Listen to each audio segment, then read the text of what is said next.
संयुक्त राष्ट्र संघ क्या है। जी हाँ, नमस्कार दोस्तों, मैं अमित कुमार मौर्य और आप देख रहे हैं Maurya technical support YouTube channel, जिसमें आपका बहुत बहुत स्वागत है। दोस्तों, आज के इस वीडियो में हम बात करने वाले हैं कि संयुक्त राष्ट्र संघ क्या होता है, इसको बनाने की आवश्यकता क्यों पड़ी, इसके प्रमुख अंग कौन कौन से हैं, इसके प्रमुख कार्य क्या हैं, इनसे जुड़ी हुई प्रमुख संस्थाएं कौन कौन सी हैं, और इसके साथ ही इनसे जुड़ी हुई वो सभी महत्वपूर्ण प्रश्न जो कि भारत के विभिन्न परीक्षाओं में पूछी जाती है, उन सभी की चर्चा भी हम वीडियो के अंत में करेंगे। तो चलिए वीडियो को शुरू करते हैं। तो सबसे पहले बात करते हैं कि संयुक्त राष्ट्र होता क्या है। ठीक है, संयुक्त राष्ट्र, जिसे संयुक्त राष्ट्र संघ भी कहा जाता है। ठीक है, अगर बात करें संयुक्त राष्ट्र की तो इसी को इंग्लिश में यूनाइटेड नेशंस भी कहा जाता है और शॉर्ट फॉर्म में इसी को हम लोग यूएन के नाम से जानते हैं। तो संयुक्त राष्ट्र एक अंतर्राष्ट्रीय संगठन है जिसकी स्थापना द्वितीय विश्व युद्ध के बाद जो शांति और सुरक्षा बनाए रखने के लिए की गई थी। ठीक है, इसका जो मुख्य उद्देश्य था वो था कि देशों के बीच सहयोग को बढ़ावा मिले और दुनिया भर के जो अलग अलग देश हैं उनके मानवाधिकारों की रक्षा हो सके। ठीक है, उनकी सामाजिक और आर्थिक विकास भी हो सके देशों की। क्योंकि हुआ ये था कि जब द्वितीय विश्व युद्ध के बाद ब्रिटेन जो था वो बहुत ज़्यादा कमज़ोर हो गया था। उससे पहले तक ब्रिटेन जो थी वो दुनिया की सबसे बड़ी शक्ति एक तरीके से मानी जाती थी, क्योंकि दुनिया भर में कहा जाता था कि ब्रिटेन की हुकूमत चलती थी। लेकिन द्वितीय विश्व युद्ध के बाद ब्रिटेन पूरी तरीके से कमज़ोर हो चुका था और सभी देश जो थे वो अपने हिसाब से अपनी मनमानी कर रहे थे, कोई किसी के साथ भी लड़ने लग जा रहा था। तो इसलिए क्या किया गया कि मांग उठने लगी कि एक ऐसा संघ बने, एक ऐसी संस्था बने जो कि पूरी दुनिया में शांति व्यवस्था को सही तरीके से कायम रख सके। तो इसी के तहत द्वितीय विश्व युद्ध के बाद 24 अक्टूबर 1945 को, ठीक है, 24 अक्टूबर 1945 के दिन संयुक्त राष्ट्र संघ की स्थापना हुई और 51 इसके संस्थापक देश बने। यानी कि 51 जो देश थे वो शुरुआत में ही इससे जुड़ गए और जो संयुक्त राष्ट्र संघ का चार्टर होता है, जिसे उसका आप संविधान भी कह सकते हैं, उसके साथ जुड़ गए और एक तरीके से ये मान लिया कि संयुक्त राष्ट्र संघ का जो भी फैसला होगा हम सभी देश मिल करके उस फैसले को मानेंगे। और ये जो है वो संयुक्त राष्ट्र संघ का लोगो है। इसके अलावा अगर बात करें कि इसको बनाने की आवश्यकता क्यों पड़ी, तो ये हम पहले ही समझ चुके थे। उस समय ज़रूरत थी एक ऐसी संस्था की जो युद्धों को रोक सके, तो इसके तहत इसको बनाया गया। ठीक है, एक ऐसी संस्था हो जो दुनिया भर में शांति व्यवस्था रख सके, एक ऐसी संस्था हो जो दुनिया भर के देशों की मानवाधिकारों की रक्षा कर सके, जो अलग अलग सामाजिक और आर्थिक विकास है दुनिया भर के देशों का वो सही तरीके से हो सके और दुनिया भर में अंतर्राष्ट्रीय सहयोग को बढ़ावा मिल सके। इसके लिए एक संस्था बनाने की ज़रूरत थी और उसी के तहत संयुक्त राष्ट्र संघ की स्थापना की गई। जब संयुक्त राष्ट्र संघ बना तो अलग अलग जो दुनिया भर के देश थे उनको एक मंच मिल गया कि अगर किसी देश के बीच में कोई विवाद है तो वो संयुक्त राष्ट्र संघ में जाएं और वहाँ पे जा कर के वो अपना पक्ष रख सकते हैं। और संयुक्त राष्ट्र संघ की मध्यस्थता से क्या होगा कि उस देश की जो परेशानियां हैं वो सॉल्व हो सकती है और युद्ध की नौबत नहीं आ सकती और दुनिया भर में शांति और व्यवस्था बनाई रखी जा सकती है। संयुक्त राष्ट्र संघ के 6 प्रमुख अंग होते हैं। ठीक है, और ये जो 6 प्रमुख अंग हैं उनमें से 5 जो है वो चल रहा है, एक को निलंबित कर दिया गया है। ठीक है, तो ये जो 5 अभी बचे हुए हैं अगर उनकी हम बात करें तो सबसे पहला है संयुक्त राष्ट्र महासभा। ठीक है, संयुक्त राष्ट्र महासभा को इंग्लिश में यूनाइटेड नेशंस जनरल असेंबली भी कहा जाता है। ठीक है, तो संयुक्त राष्ट्र महासभा जो है वो एक तरीके से हमारे यहाँ जिस तरीके से लोकसभा होती है, ठीक है, विधानसभा होती है, वैसी एक सभा मान सकते हैं जहाँ पर कि संयुक्त राष्ट्र संघ के जितने भी देश हैं वो सभी बैठते हैं। ठीक है, और इस बात पर डिस्कस करते हैं कि दुनिया भर के अंतर्राष्ट्रीय मुद्दे कौन कौन से हैं। ठीक है, सब पे वहाँ पे बहुपक्षीय चर्चा होती है और जो भी फैसला करना होता है उसके लिए वहाँ पे वोटिंग होती है। और वर्तमान समय में संयुक्त राष्ट्र संघ के 193 यानी कि 193 सदस्य हैं और सब मिल करके वोटिंग करते हैं और वोटिंग के अनुसार फैसला होता है।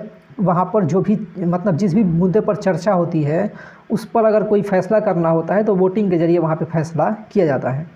संयुक्त राष्ट्र महासभा की जो महत्वपूर्ण निर्णय लेने वाले काम हैं वो हैं कि संयुक्त राष्ट्र सुरक्षा परिषद की सिफारिश पर महासचिव की नियुक्ति।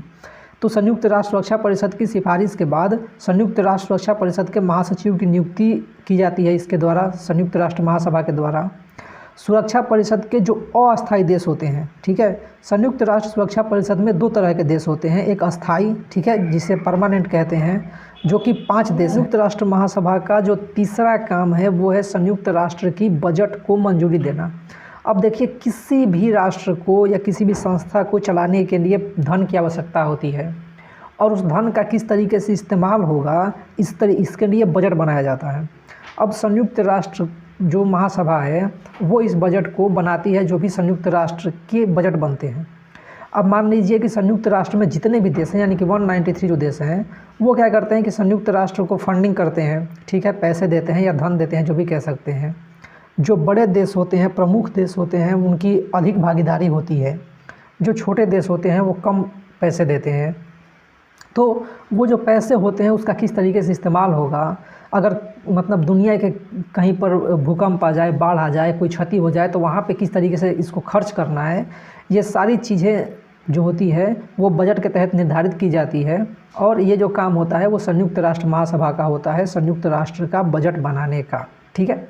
इसके अलावा जो सबसे महत्वपूर्ण अंग होता है संयुक्त राष्ट्र का वो है संयुक्त राष्ट्र सुरक्षा परिषद, ठीक है, UNSC, United Nations security council, ठीक है ना। इसके तहत दुनिया भर में शांति और सुरक्षा बनाए रखने की जिम्मेवारी इसकी होती है। जो संयुक्त राष्ट्र महासभा होता है वो क्या करता है कि बजट बनाता है, और वहाँ पे पूरी तरीके से बैठक होती है, सारे लोग उस जितने भी सदस्य हैं वो सब उसके में मेंबर होते हैं।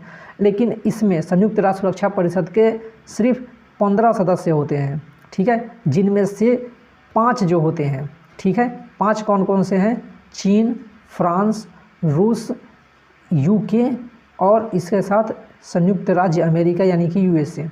ये जो 5 देश हैं वो क्या हैं, अस्थायी सदस्य होते हैं संयुक्त राष्ट्र सुरक्षा परिषद के, यानी कि ये संयुक्त राष्ट्र सुरक्षा परिषद में हमेशा रहते हैं।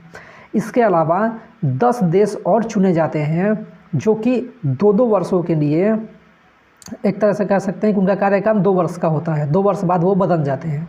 तो 1 जनवरी 2024 से लेकर के, ठीक है, 31 दिसंबर 2025 तक ये जो 5 देश हैं, अल्जीरिया, गुयाना, दक्षिण कोरिया, सिएरा लियोन, स्लोवेनिया, ये क्या है कि ये 5 रहेंगे, ठीक है। और इनके साथ पाकिस्तान, सोमालिया, पनामा, डेनमार्क और ग्रीस, ठीक है ना। पनामा, डेनमार्क और ग्रीस ये जो हैं वो 1 जनवरी 2025 से, यानी कि 2025 की अगर बात करें तो ये 5 देश, ठीक है, क्योंकि ये 31 दिसंबर 2025 तक रहेंगे, और ये 5 देश, ठीक है, और ये जो 5 अस्थायी सदस्य हैं, ये 15 देश मिल करके फैसले करेंगे और यही संयुक्त राष्ट्र सुरक्षा परिषद को चलाने का काम करेंगे, ठीक है। तो इस तरीके से संयुक्त राष्ट्र सुरक्षा परिषद काम करता है। इसके जो अस्थायी सदस्य होते हैं उनका क्षेत्रीय प्रतिनिधित्व के आधार पर चयन किया जाता है, ठीक है, ताकि प्रत्येक क्षेत्रों की उचित भागीदारी हो सके। यानी कि दुनिया भर के अलग अलग क्षेत्र से, एक ही क्षेत्र से देश नहीं चुने जाते हैं, बल्कि एक क्षेत्र से एक, फिर कुछ दूसरे क्षेत्र से, फिर किसी दूसरे क्षेत्र से, ऐसे करके 5 देश चुने जाते हैं, ठीक है। और जो संयुक्त राष्ट्र सुरक्षा परिषद होता है यही क्या करता है कि दुनिया भर में शांति को बनाए रखने के लिए, कोई अगर खतरा हो, कोई आक्रामकता हो तो उसके लिए काम करता है। और अगर कोई देश जो है वो इसकी बातें नहीं मानता है, दुनिया की शांति व्यवस्था को भंग करने का काम करता है, तो वैसी स्थिति में दुनिया में शांति बहाल रखने के लिए क्या करता है कि अलग अलग देशों पर प्रतिबंध लगाता है या फिर बल का प्रयोग कर सकता है, ठीक है। तो संयुक्त राष्ट्र का जो ताकत है उसका इस्तेमाल करके ये क्या करता है कि किसी देश पे प्रतिबंध लगा देगा या उस पर बल का प्रयोग करके शांति व्यवस्था को कायम रखने की कोशिश ये कर सकता है संयुक्त राष्ट्र सुरक्षा परिषद। इसमें मुख्य यही है कि इसके 5 जो हैं वो अस्थायी सदस्य हैं, और ये 5 अस्थायी सदस्य हैं चीन, फ्रांस, रूस, UK और USA, ठीक है। इसके बाद अगर बात करें तो संयुक्त राष्ट्र की जो तीसरा अंग है वो है संयुक्त राष्ट्र आर्थिक और सामाजिक परिषद, ठीक है, जिसको ECOSOC कहा जाता है। यह एक वैश्विक और आर्थिक सामाजिक मामलों से संबंधित है, ठीक है। ये क्या करता है कि दुनिया भर में गरीबी, घायल, अशिक्षितों की सहायता करने के लिए काम करता है, ठीक है। और यह अंतर्राष्ट्रीय मामलों में आर्थिक, सामाजिक, सांस्कृतिक, शैक्षिक और स्वास्थ्य आदि मामलों का अध्ययन करता है। और उनमें दुनिया को मदद करता है। जैसे मान लीजिए किसी देश की आर्थिक स्थिति खराब हो गई तो वर्ल्ड बैंक के जरिए उसको सहायता दी जा सकती है, ठीक है। कहीं पे अगर सामाजिक स्थिति खराब हो रही है तो जो संयुक्त राष्ट्र मानवाधिकार आयोग है वो वहाँ पे काम कर सकता है, ठीक है। इसके तहत ये लोग हर देश में अपने स्टाफ रखते हैं, अपने मतलब वहाँ के लोगों को बहाल करके रखते हैं अपने पास, ताकि वहाँ की जानकारियाँ इनको मिल सके और वहाँ पे अगर या वहाँ की सरकार को कोई निर्देश देना हो तो उसके द्वारा दिया जा सके, ठीक है। वहीं साथ ही सांस्कृतिक, शैक्षिक और स्वास्थ्य, अगर कहीं पे स्वास्थ्य की समस्याएं हो रही हैं तो WHO के द्वारा, ठीक है, यूनिसेफ के द्वारा अगर कहीं पे कोई शैक्षिक चीज़ें गलतियाँ हो रही हैं तो इस तरीके से क्या किया जाता है कि दुनिया भर के देशों का ये अध्ययन करता है। और वहाँ पर क्योंकि आप अगर खुद से सोचिए कि अगर कहीं पे किसी देश की आर्थिक स्थिति खराब हो जाए, वहाँ पे लोग भूखमरी से मरने लगें, तो क्या होगा कि दुनिया में फिर चीज़ें स्थिर नहीं रह पाएगी, ठीक है ना। वो फिर दूसरे देश पर आक्रमण करना शुरू कर देंगे या मतलब दुनिया की शांति व्यवस्था भंग हो सकती है। इसीलिए इन सभी चीज़ों पर भी जो संयुक्त राष्ट्र संघ है वो अपनी नज़र रखता है और उसको समझने की कोशिश करता है और वहाँ पे इन सभी चीज़ों को भी मैनेज करने की कोशिश की जाती है ताकि दुनिया में शांति व्यवस्था कायम रह सके। इसके अलावा अंतर्राष्ट्रीय न्यायालय है। अंतर्राष्ट्रीय न्यायालय के बारे में आप जानते होंगे कि इसका मुख्यालय हेग यानी कि नीदरलैंड में है। और ये क्या करता है कि दो देशों के बीच में अगर कोई विवाद होता है तो उस पर एक तरीके से कह सकते हैं कि फैसला देता है।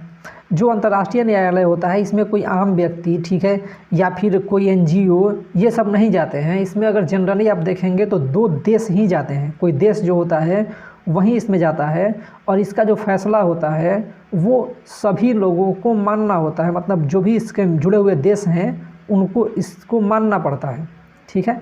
हालांकि कुछ देश जो है वो मानने से मना भी कर देते हैं, लेकिन जनरली जो है वो इसको बनाया इसीलिए गया है ताकि अगर दो देशों के बीच में कोई विवाद हो तो उसको इसके तहत निपटाया जा सके।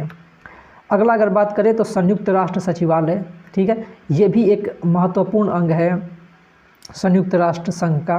और सचिवालय को एक तरीके से आप इस तरीके से समझ सकते हैं कि संयुक्त राष्ट्र के जो भी फैसले होते हैं उसको दुनिया भर में लागू करवाने का काम इसका होता है, ठीक है ना। संयुक्त राष्ट्र सचिवालय जो होता है इसके तहत दुनिया भर में कई सारे देशों में, अधिकतर देशों में ये अपने स्टाफ रखते हैं, ठीक है। जो भी संयुक्त राष्ट्र संगठन का ये मुख्य अंग है और जो भी यहाँ के आदेश होते हैं, ठीक है ना, संयुक्त राष्ट्र का दैनिक काम करता है। और इसके जो सचिव होते हैं, महासचिव होते हैं, वो संयुक्त राष्ट्र सचिवालय के प्रमुख होते हैं, ठीक है।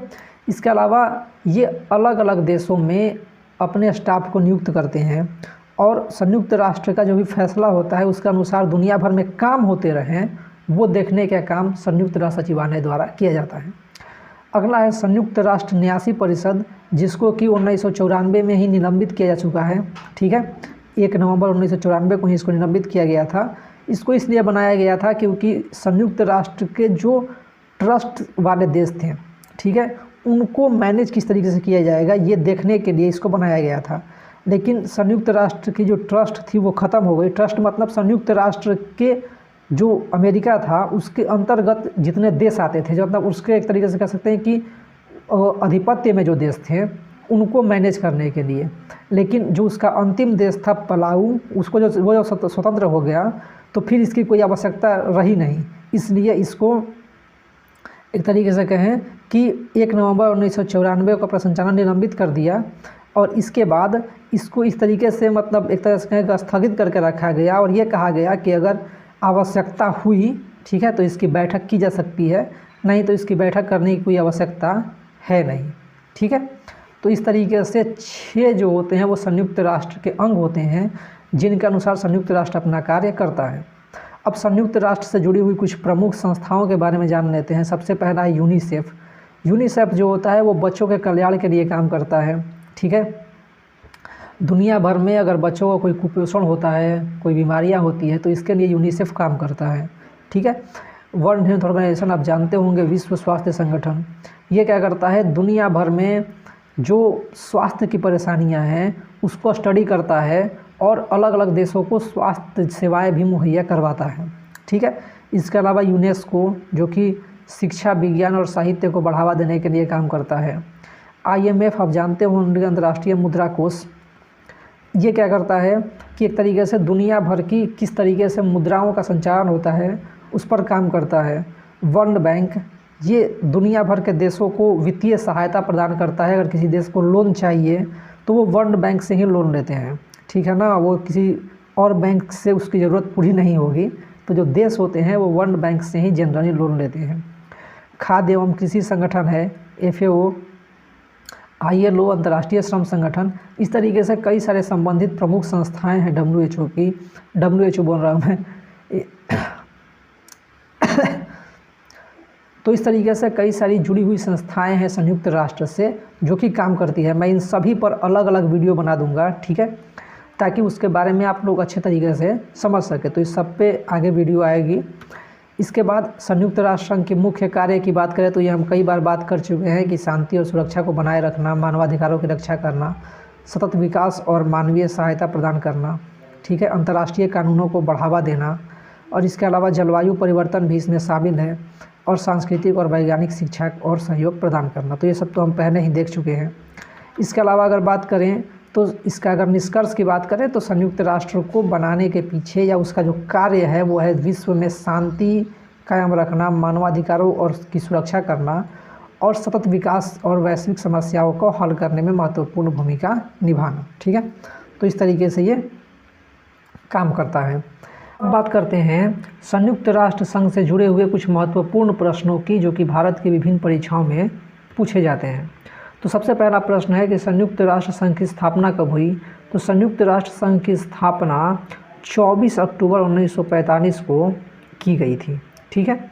अगला है कि संयुक्त राष्ट्र संघ का मुख्यालय कहाँ स्थित है। तो संयुक्त राष्ट्र संघ का मुख्यालय न्यूयॉर्क अमेरिका में है, ठीक है। अमेरिका में यहाँ पे 2 ऑप्शन दिए गए हैं, एक वाशिंगटन DC और एक न्यूयॉर्क। तो ये न्यूयॉर्क में है, ठीक है, ये आपको याद रखना है।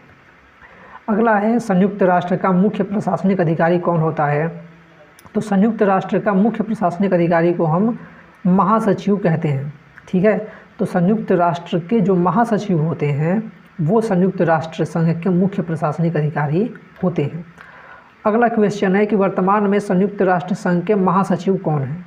तो वर्तमान में एंटोनियो गुतारेस जो हैं वो संयुक्त राष्ट्र संघ के महासचिव हैं, ठीक है, और ये पूरे 2025 तक ये ही रहेंगे, ठीक है।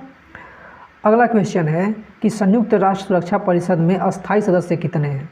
तो संयुक्त राष्ट्र सुरक्षा परिषद में कुल 5 अस्थायी सदस्य हैं, जैसा कि हमने पीछे चर्चा की, जो कि USA, ठीक है, रसिया, चाइना, ठीक है, फ्रांस और UK, ठीक है ना। तो इतने जो हैं वो संयुक्त राष्ट्र सुरक्षा परिषद के अस्थायी सदस्य हैं, ठीक है। इसके अलावा अगर हम बात करें तो अगला क्वेश्चन है कि भारत कितनी बार संयुक्त राष्ट्र सुरक्षा परिषद का अस्थायी सदस्य बन चुका है, ठीक है। तो अगर अस्थायी की बात करें तो भारत जो है वो 8 बार, ठीक है, 8 बार इसका जो संयुक्त राष्ट्र सुरक्षा परिषद होती है उसका अस्थायी सदस्य बन चुका है। पहली बार ये बना था 1950-51 में, ठीक है। इसके बाद बना था ये 1967-68 में, ठीक है। इसके बाद बना 1972-73 में, ठीक है, 72-73 में। इसके अलावा 77-78 में, यानी कि 1977-1978 में बना था। 2 वर्षों के लिए अस्थायी सदस्य बनते हैं, ठीक है ना। इसके अलावा अगर बात करें तो 84-85 में, ठीक है। इसके बाद 91-92 में, ठीक है, ये 1900 के जो शतक था उसमें। अगला अगर बात करें तो 2011-12 में, ठीक है, 2011-12 में। इसके बाद 2021-22 में, ठीक है। तो इस तरीके से टोटल 8 बार जो है वो ये संयुक्त राष्ट्र सुरक्षा परिषद का अस्थायी सदस्य बन चुका है, ठीक है। अगला क्वेश्चन है संयुक्त राष्ट्र के प्रमुख अंगों की संख्या कितनी है। तो ये 6 है और 6 की चर्चा हमने पीछे वीडियो में की, ठीक है। आगे बात करते हैं संयुक्त राष्ट्र महासभा की प्रथम बैठक कब हुई थी। तो अगर बात करें संयुक्त राष्ट्र महासभा की प्रथम बैठक की तो वो हुई थी 1946 में, ठीक है ना, 1945 में संयुक्त राष्ट्र की जो स्थापना है वो हुई और 1946 में संयुक्त राष्ट्र महासभा की प्रथम बैठक आयोजित की गई। संयुक्त राष्ट्र संघ में वर्तमान में कुल कितने सदस्य देश हैं? तो वर्तमान समय में 193 सदस्य हैं संयुक्त राष्ट्र संघ में। अगला है संयुक्त राष्ट्र संघ के झंडे की पृष्ठभूमि का रंग क्या है? तो वो हल्का नीला होता है, ठीक है ना, थोड़ा सा ब्लू कलर का होता है। अगला बात करते हैं संयुक्त राष्ट्र संघ का पहला महासचिव कौन था? ठीक है, तो संयुक्त राष्ट्र महासभा की जो पहले महासचिव थे वो थे ट्रिगविन ली, ठीक है ना, ट्रिगविन ली थे और ये नॉर्वे देश से थे, ठीक है, जो नॉर्वे देश है वहाँ के ये थे और ये संयुक्त राष्ट्र संघ के पहले महासचिव थे। अगला है संयुक्त राष्ट्र दिवस कब मनाया जाता है? तो संयुक्त राष्ट्र दिवस जो है वो 24 अक्टूबर को मनाया जाता है, ठीक है। अगला अगर बात करें तो संयुक्त राष्ट्र की आधिकारिक भाषाएं कितनी हैं? तो संयुक्त राष्ट्र की आधिकारिक भाषाएं जो है वो 6 हैं, ठीक है ना, 6 जो है वो संयुक्त राष्ट्र की आधिकारिक भाषाएं हैं, जो कि हैं स्पेनिश, फ्रेंच, अंग्रेजी, अरबी, चीनी और रूसी, ठीक है। अगला अगर बात करें तो संयुक्त राष्ट्र संघ का बजट कौन अनुमोदित करता है? तो संयुक्त राष्ट्र संघ का जो बजट होता है वो महासभा द्वारा, संयुक्त राष्ट्र महासभा द्वारा अनुमोदित किया जाता है, ठीक है। अगले प्रश्न की बात करें तो संयुक्त राष्ट्र में के शांति मिशन का कार्य कौन करता है? तो संयुक्त राष्ट्र के शांति मिशन का कार्य सुरक्षा परिषद द्वारा किया जाता है, ठीक है, और इसके 15 सदस्य होते हैं, 5 अस्थायी और 10 अस्थायी। अगला है संयुक्त राष्ट्र संघ में विचार विमर्श करने वाली संसद के रूप में किसे जाना जाता है? तो वो होता है संयुक्त राष्ट्र महासभा। यहाँ पे महासभा जो है वो ऑप्शन 2 बार बना दिया गया है, तो इसको आप यहीं समझिएगा, महासभा ही होती है, ये 2 बार ऑप्शन बन चुका है, थोड़ी सी गलती हो गई है। तो इस तरीके से संयुक्त राष्ट्र में विचार विमर्श जो है वो महासभा द्वारा किया जाता है, ठीक है। अगला क्वेश्चन है भारत पहली बार संयुक्त राष्ट्र संघ का सदस्य कब बना? तो भारत 1945 में जब संयुक्त राष्ट्र संघ बना था उसी समय ये जुड़ा और ये एक तरीके से संयुक्त राष्ट्र संघ का संस्थापक सदस्य है, ठीक है। तो इस तरीके से 16 क्वेश्चंस थे और सभी का उत्तर हमने जानने की कोशिश की, जो कि महत्वपूर्ण थी भारत की विभिन्न परीक्षाओं के लिए। तो इस वीडियो में इतना ही। अब आपके लिए एक छोटा सा प्रश्न कि वर्तमान समय में दुनिया के कितने देश संयुक्त राष्ट्र के सदस्य हैं? इसका उत्तर आप कमेंट बॉक्स में ज़रूर लिखिएगा। इसका उत्तर मैंने वीडियो में कई बार दिया है, कई बार इसकी चर्चा की है, तो आपसे उम्मीद है कि ये जो हमारा प्रश्न है कि वर्तमान समय में दुनिया के कितने देश संयुक्त राष्ट्र के सदस्य हैं, इसका उत्तर आप कमेंट बॉक्स में ज़रूर लिखिएगा। इसके साथ ही अगर आपके मन में कोई कन्फ्यूजन है, आप कुछ पूछना चाहते हैं या फिर आप चाहते हैं कि मैं किसी और टॉपिक पर, किसी और विषय पर वीडियो बनाऊं, तो उसको भी कमेंट बॉक्स में ज़रूर लिखिएगा। इसके साथ ही हम उम्मीद करते हैं कि आपको ये वीडियो पसंद आई होगी। अगर वीडियो पसंद आई हो तो लाइक का बटन जरूर दबा दें, वीडियो शेयर करें और हमारे वीडियोज़ के बारे में, चैनल्स के बारे में जो भी सोचते हैं उसे कमेंट बॉक्स में ज़रूर लिखें। तो इस वीडियो में इतना ही। वीडियो को पूरा देखने के लिए बहुत बहुत धन्यवाद।